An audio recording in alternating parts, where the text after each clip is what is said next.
Another day, another moment of finding cringe ass shit. So, the one time I went out and needed to touch grass, seems like there was a huge chaos that had endured. And so, to lighten the mood, I decided I'd give just a small but most viable collection that I had since I was 12. So the first one that I like to do is Death Note, which is the encyclopedia, your basic guide to Death Note. It is one of my favorite manga series ever, as well as anime. And at one point, I had the entire collection. I still have the light novels, and I only bought the L Change the World DVD. I've seen pretty much almost everything I can find with Death Note. So I have even recently made a POV poem that has actually transitioned to like some slam poetry or whatever it's called. So, and then what's inside this volume is the trading card that then you find out L's true name, which was very rare at the time. So this has been very old and forever. So I'm just going to put this away. That way it doesn't collide or anything. Oh, so very interesting thing is that I'm sure some of you may wonder, so I'm gonna just address that part. Why don't I have that whole collection anymore? So as soon as I turned 18, I decided to give my whole entire manga collection away and put it at a thrift store with the mindset that I hope, because first of all, the whole reason is to because I had too much manga and I had only 20 volumes at the time. That aged very well. I think I have almost 3 times as much now. So I decided, like, with the mindset that one day somebody is going to be able to find this series very affordable for $1 and enjoyed it like it enjoyed me. And just see the whole like set that it's a collect like just a collectible, like multi volumes in it. It's just maybe I'll start recollecting that. But for now, I'm pretty happy. Oh, and this is Barnaby, my co-star, my anime figure. I wanted like a bunch of anime figures, but they're so expensive. But I was so happy to find this one, even if he turns out to be kind of a bit of a liability. So I got to be careful. So another one that I really like is Ottoman. So this is about the protagonist's reputation as a manly man, but he's secretly into feminine hobbies, so he knows how to cook, clean, and sew. And the whole conflict is that. And the funniest thing is that there is his best friend is a mangaka, which is I guess Japan's version of a comic book artist. I know they're all in high school. Weird. And then his love interest is a tomboy, but she loves the manly man. And I really like this series a lot. This was actually when I found it at the store one day, read it, liked it, enjoyed it. And it really does hit home with me a lot because even though I'm very like, there was a time like where, you have to act like toxic masculinity and toxic femininity was a very huge thing back then in my adolescence. And so, and because I am very close with my dad, is that I would be a little too hyper masculine without really knowing it. And so this kind of made me start to like get in touch with myself again in a way, knowing there's no like true definition of what makes a man or what makes a woman. And so this one is, I believe I found this one in my shopping haul videos. But I always wanted to get into One Piece and read the manga. But it's over 100 volumes now, so One Piece is the #1 manga in the world, probably the most #1 anime by default with that logic. And so I was actually very happy to find this because because I don't think I think like Japanese readers are so lucky because they get to read these at $5 and we have to pay 3 times as much. So knowing this is kind of a hit saver, and even though I know what's going to happen in the anime so far, it's nice knowing I'm going to read the original source material because 90% of anime comes from manga. No hyperbole whatsoever. And last but not least, Tiger and Bunny.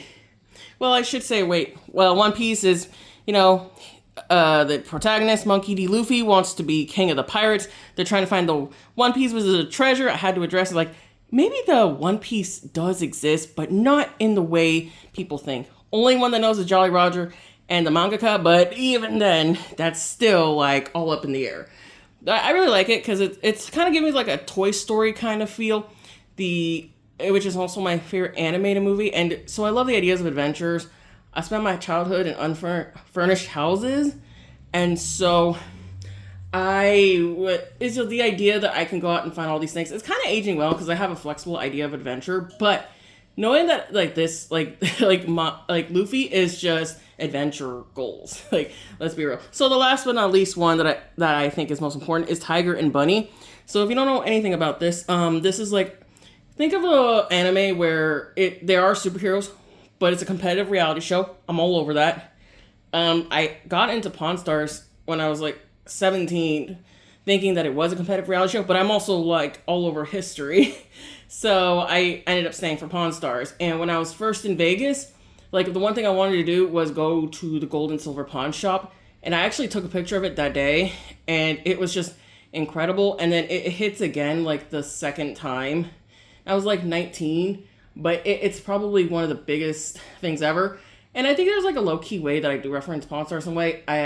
If you really, really know about Pawn Stars, I'm saying it's pretty underrated. So Tiger and Bunny is like a competitive reality show.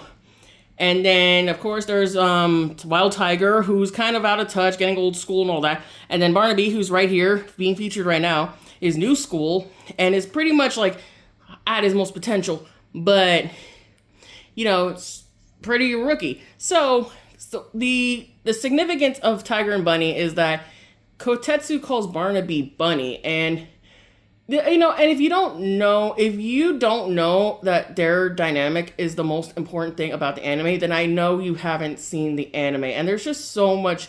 This was actually pretty like progressive at the time that it was made, and I have to say, I think I appreciate it more now than if I've had seen it when it came out when I was 15. So Barnaby is like that character where it really, really feels like the closest male version of me.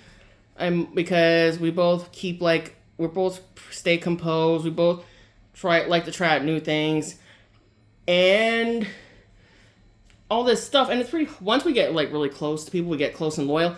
And of course, like everybody loves to show that I'm a bunny. So since like I have made it, like even though with no resources, no native speakers, and little resources, and with so much bank that I have, which is pretty much little to none back then, I have tried to self-taught myself Japanese, and it's been very hard, and I will admit it. I literally didn't know that it was one of the hardest languages for the English speakers to learn.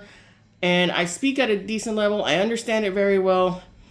And I can read and write at a very childlike level.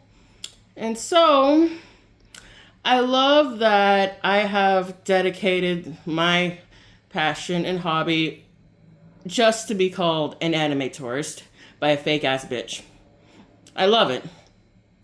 I love being told that, implying that because I am different from the native country that this medium is from, that I am part of the problem that is currently with that. I love that, but thanks, this fake ass bitch believes by me that's included in this, that I am an anime tourist. So, and I, like I say, it's all good. There's still love between us in a fam type way, but I'm calling it like it is. And I think that's what you should ought to know, that to be real, if you knew anything about your history, which is pretty much non-existent at this point, I'm trying to find a way to find a history for, you would know that international fans are the reason anyone gives a fuck about manga and anime. Because we are bigger than you as a community in numbers and by demand. And so we also pay a lot more out of the ass than you ever will. And so I just want you to know it. And I actually had a chance to spend a whole year in knowing Japanese and I would love to tell you the reason that I was embarrassed to humiliate myself and tell the truth about why I wanted to know Japanese. And which was to know more about anime, right? But the actual reason I tell people is because I taught Spanish so I can speak to my dad in his native language. And I just know that it must be very nice that you felt obligated to know Japanese. And I choose to want to learn and embrace it. The anime tourist is more passionate about Japanese than you ever will be. So, I just want you to know that I hope that your mother is proud. I really hope she is. Knowing that this is exactly how you feel. And let's just say there's still love between us, but I would rather have fun and enjoy the hobby and have nobody ruin it than ever be somebody that's just pretty unwelcoming and is just gonna hold everything back. And I'm gonna keep enjoying it as longer than you, probably forever, for years from now. And just know you were the one that burned that bridge with me. And I hope that things, despite everything will be perfectly amazing. There's always room for you if you want to be my friend. But until then, stay safe until we see each other again.